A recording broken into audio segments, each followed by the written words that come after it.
E aí, seres da escuridão? Sejam bem-vindos ao canal Escuridão do Além, o seu portal para o mundo do inexplicável e do aterrorizante. Se você é como a gente e adora explorar os cantos mais sombrios da existência, você está no lugar certo. Então, já sabe, ative o sininho, deixe seu like macabro e inscreva-se para não perder nenhum vídeo assustador. A escuridão te espera. Relatos de encontros sobrenaturais.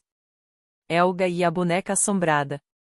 Helga, uma pessoa cética, herda uma boneca de porcelana de sua avó. Após receber a boneca, ela começa a experimentar eventos estranhos como portas que se abrem e fecham sozinhas, sussurros, objetos que desaparecem e reaparecem e pesadelos perturbadores. Com a boneca no centro, ela encontra um diário dentro da boneca, escrito por uma menina que conta sobre sua obsessão pela boneca. Após a descoberta do diário, os eventos se intensificam. Helga tenta se livrar da boneca, mas sente uma força invisível que a impede. Ela acredita que a boneca está a assombrando e pede ajuda. O Hospital Cemitério Ana Maria aceita uma aposta para passar uma noite no antigo Hospital São Vicente, localizado ao lado do Cemitério da Paz. Ela experimenta eventos assustadores dentro do hospital, como sentir uma presença, ouvir gemidos e sussurros, e um choro de criança. Ana Maria acredita ter visto uma figura branca no corredor. Ela sai do hospital traumatizada e descreve a experiência como sobrenatural. Ela ainda sente frio e ouve o choro da criança, mesmo após o ocorrido. A noite que perdi a conta dos dedos. Bela e seus amigos acampam na Fazenda 7 Além. Eles experimentam eventos estranhos, como sombras que se movem, objetos que desaparecem, luzes que piscam e sussurros. Bela perde um dedo sem explicação, e seus amigos também perdem dedos. Eles ficam presos na fazenda e sentem que algo sobrenatural está acontecendo. Quando conseguem fugir, estão traumatizados e com menos dedos. Bela acredita que a fazenda roubou seus dedos e a sanidade. Augusta e as almas perdidas do Cemitério da Vingança. Augusta tem que passar pelo Cemitério da Vingança à noite. Quando seu carro quebra, ela ouve um choro e vê uma mulher vestida de branco chorando em frente a uma lápide. Augusta se aproxima e lê a inscrição na lápide: Isadora, injustiçada por toda a eternidade. Ela então ouve mais choros, sussurros e sente a presença de várias almas perdidas no cemitério. Uma alma se aproxima de Augusta, e ela sente medo e foge. Desde então, Augusta tem pesadelos com as almas perdidas e sente medo de que elas voltem para procurá-la. O diário que escreveu minha história. Juliana encontra um diário antigo no sótão da casa de sua avó. Ela se sente conectada à autora do diário, Elisa, que viveu no início do século XX. Juliana começa a ter experiências estranhas, como sentir uma presença, objetos que se movem e portas que se abrem sozinhas. As entradas no diário começam a mudar, e as palavras escritas são as de Juliana, como se alguém estivesse escrevendo por ela. Ela tem pesadelos com uma mulher de vestido branco e encontra novas entradas no diário descrevendo os pesadelos. Juliana tenta se livrar do diário, mas ele reaparece com novas entradas. Ela acredita que o espírito de Elisa está observando e controlando por meio do diário. Helga e a boneca assombrada. Eu, Helga, sempre fui uma pessoa cética. Acho que a maioria das coisas que as pessoas chamam de sobrenaturais são apenas coincidências, truques de luz ou, simplesmente, gente inventando histórias. Mas, depois do que aconteceu na semana passada, eu preciso admitir que minhas convicções estão um pouco abaladas. Tudo começou com a boneca, uma boneca antiga, de porcelana, que minha avó deixou para mim. Ela era linda, com um vestido azul desbotado e olhos de vidro que pareciam me seguir pela sala. Minha avó sempre disse que a boneca era especial, que tinha uma energia própria. Eu, claro, ignorei isso. Energia? Bobagem de velha. Mas então as coisas começaram a acontecer, coisas pequenas. No começo a porta do meu quarto abria e fechava sozinha. Eu ouvia sussurros baixos, quase inaudíveis. Quando estava sozinha em casa, objetos sumiam e apareciam em lugares estranhos. Achei que estava ficando louca. Comecei a dormir com a luz acesa, mas mesmo assim, tinha a sensação de estar sendo observada. A boneca, é claro, estava sempre lá no meu criado mudo, me encarando com aqueles olhos de vidro. Às vezes, eu jurava que sua posição mudava durante a noite, que ela se movia. Eu tentava me convencer de que era só imaginação, mas a sensação de mal-estar só aumentava.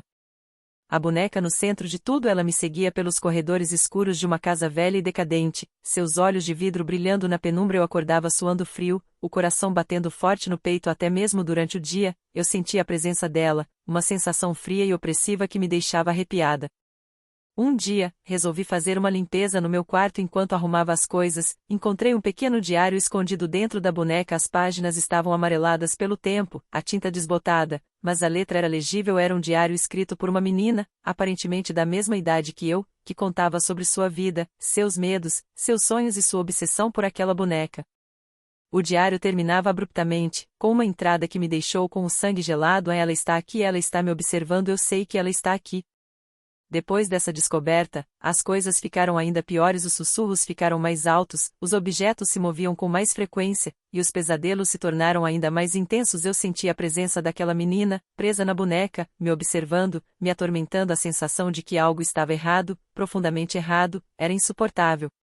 Eu não sei o que fazer, eu tentei me livrar da boneca, mas sempre que eu tentava, algo me impedia, uma força invisível, uma energia. Eu não sei, tudo o que eu sei é que aquela boneca está me assombrando, e eu não consigo escapar. E agora, escrevendo isso, sinto os seus olhos de vidro sobre mim, frios e penetrantes. Eu preciso de ajuda, alguém me ajude.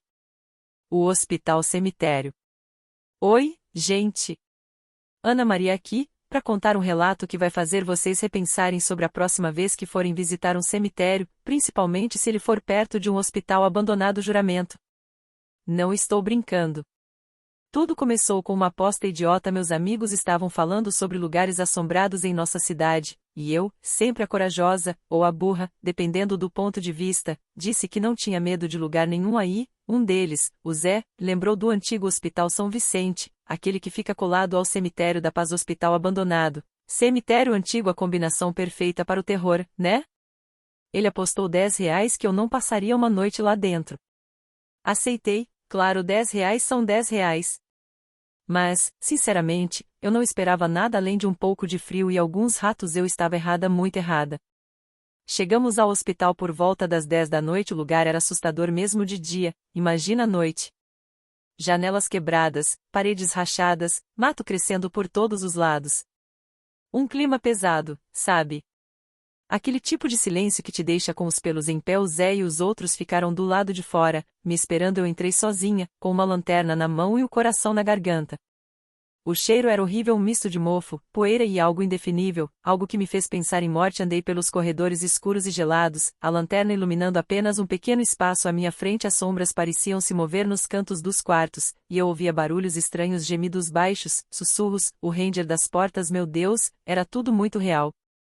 Num dos quartos, encontrei uma cama velha e enferrujada no chão, um pedaço de papel com uma escrita ilegível, quase apagada pelo tempo. Acho que era um nome ou talvez não. A sensação de estar sendo observada era insuportável. Eu sentia um frio intenso, mesmo com a lanterna na mão. De repente, ouvi um choro de criança, um choro fraco, quase imperceptível, mas que me deixou petrificada. Procurei a fonte do som, mas não encontrei nada. O choro parou tão repentinamente quanto começou, deixando um silêncio ainda mais assustador.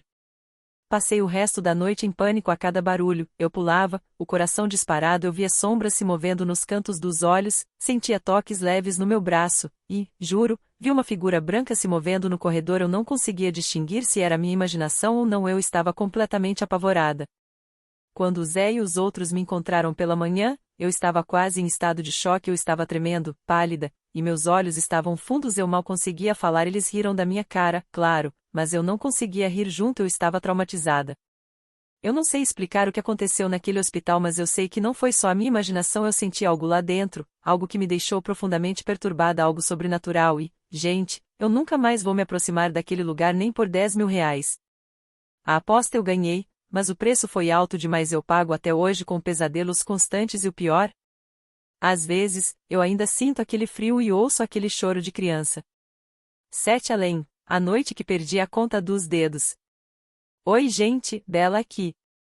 Preparem-se porque um relato que vou contar é tão bizarra que vocês vão duvidar da minha sanidade, mas juro por tudo que é sagrado que é verdade. Envolvem 7 além, e uma noite que eu preferia esquecer para sempre. Tudo começou com uma viagem de acampamento com meus amigos. A gente sempre foi do tipo que gosta de aventura, sabe? Trilhas, cachoeiras, lugares remotos. E dessa vez, a gente decidiu ir para a Fazenda 7 além. Já tinha ouvido falar de histórias estranhas sobre o lugar, mas, na época, achei que era só lenda. Enganei-me profundamente. A fazenda era sinistra, uma casa enorme, toda escura e decadente, cercada por um bosque denso e assustador. O ar era pesado, carregado de uma energia estranha que me deixou arrepiada. Desde o momento em que chegamos, a gente montou as barracas perto da casa, mas, sinceramente, ninguém dormiu direito. A noite estava estranhamente calma, sem um único som de grilos ou outros animais noturnos, só o silêncio, que era mais assustador do que qualquer barulho. Começaram os eventos estranhos. Primeiro, foram as sombras que se moviam sozinhas, que pareciam ter vida própria. A gente achava que era a nossa imaginação, até que as coisas começaram a piorar. Objetos sumiam e apareciam em lugares diferentes, luzes piscavam e apagavam sem explicação e, o pior, a gente começou a ouvir sussurros ininteligíveis, que pareciam vir de todos os lados ao mesmo tempo. Aí, começou o negócio dos dedos. Eu estava mexendo no meu celular quando senti um toque leve no meu ombro. Olhei para trás, mas não tinha ninguém. Então, senti outro toque, mais forte dessa vez, e quando olhei para minha mão, vi que um dos meus dedos estava faltando. Não tinha corte, nem sangue, simplesmente sumiu. Eu fiquei em choque, e meus amigos, obviamente, entraram em pânico. A gente tentou acender uma fogueira, mas a madeira não pegava fogo. A gente tentou sair da fazenda, mas parecia que a gente estava andando em círculos. Era como se a gente estivesse preso naquele lugar, naquele pesadelo. A cada minuto, mais coisas estranhas aconteciam, mais sussurros, mais sombras, mais dedos desaparecendo. Eu, meus amigos, todos nós estávamos perdendo os dedos um a um, sem explicação. Era uma loucura. Eu não sei quanto tempo durou aquilo. Horas? Dias? Eu perdi a noção do tempo. O que eu sei é que, quando finalmente conseguimos escapar daquela fazenda, estávamos todos em estado de choque, com menos dedos do que tínhamos quando chegamos e com a certeza de que tínhamos passado por algo que jamais poderíamos explicar. Depois disso, a gente procurou explicações, mas não encontrou nenhuma que fizesse sentido. Alguma entidade sobrenatural? Uma maldição? Um experimento secreto? Não sei. O que eu sei é que nunca mais me aproximarei de Sete Além. Se você estiver lendo isso e pensando em ir lá, desista. Acredite em mim, Sete Além é um lugar que rouba os seus dedos, a sua sanidade, quem sabe, a sua alma. Ainda hoje, às vezes, sinto uma falta estranha nos dedos que sumiram e ouço sussurros. Arg. As almas perdidas do cemitério da vingança. E aí, pessoal? Sou Augusta aqui, para contar um relato que vai te deixar com os cabelos em pé. Não sou muito de acreditar em fantasmas, mas o que aconteceu no cemitério da vingança mudou minha perspectiva completamente. Preparem os lenços, porque essa é longa. O cemitério da vingança, o nome já diz tudo, né? Um lugar sinistro, com lápides antigas e quebradas, árvores retorcidas e um clima pesado que te deixa com a sensação de estar sendo observado. Eu sempre evitei o lugar, mas, por uma dessas coincidências da vida, acabei tendo que passar por lá. Tarde da noite, estava voltando de uma festa, meu carro quebrou bem na entrada do cemitério, e o celular, claro, estava sem bateria. O silêncio era ensurdecedor, só o barulho do vento passando pelas árvores e o meu próprio coração batendo forte no peito. Comecei a andar, procurando por algum sinal de vida, alguma alma caridosa que pudesse me ajudar, mas só encontrei sombras e mais sombras, sombras que pareciam se mover sozinhas, que se esgueiravam entre os túmulos. De repente, ouvi um choro. Um choro baixo, quase inaudível, mas que me deixou arrepiada. Procurei a origem do som, e vi uma figura esguia e pálida entre os túmulos. Era uma mulher, vestida com um vestido branco rasgado, o rosto coberto por longos cabelos negros. Ela parecia chorar em silêncio, olhando para uma lápide antiga e desgastada. Curiosa e um pouquinho louca, admito, me aproximei. A mulher não me viu, ou fingiu não ver. Consegui ler a inscrição na lápide: Isadora, que injustiçada por toda a eternidade. Senti um frio na espinha. Algo estava errado, muito errado. Então, comecei a ouvir mais choros, mais sussurros, mais sombras se movendo ao meu redor. Era como se o cemitério estivesse ganhando vida. As almas perdidas, como eu as chamei na minha cabeça, pareciam estar em sofrimento e eu, de repente, me senti no meio de uma cena de filme de terror. Comecei a entender que Isadora não era a única. Havia outras almas ali, presas naquele lugar por algum motivo. Elas pareciam estar buscando justiça, vingança. Eu senti a sua dor, a sua raiva, a sua desesperança. Era uma energia pesada, opressiva, que me deixava sem ar. Então, aconteceu. Uma das almas, uma figura alta e sombria, se aproximou de mim. Ela não disse nada, mas eu senti a sua presença, a sua força, a sua fúria. Senti um medo intenso, um medo que congelou meu sangue. Eu sabia, naquele momento, que elas não eram apenas fantasmas, elas eram algo mais, algo que buscava vingança. Eu corri o mais rápido que minhas pernas permitiram. Corri sem olhar para trás, sem parar até chegar à estrada. Meu carro ainda estava lá, quebrado, mas eu não me importei. Peguei uma carona e só parei de correr quando cheguei em casa, exausta e traumatizada. Desde então, eu não consigo mais dormir direito. Tenho pesadelos constantes com as almas perdidas do cemitério da vingança. Eu sei que elas estão lá, esperando por algo. Ou por alguém, e eu tenho medo de que, um dia, elas voltem para me procurar. Afinal, eu fui a única testemunha da sua dor, da sua raiva, da sua sede de vingança, e eu não sei se estou pronta para encarar isso novamente. Alguém me ajude. O diário que escreveu minha história, antes de eu escrever a dele. Oi gente, Juliana aqui.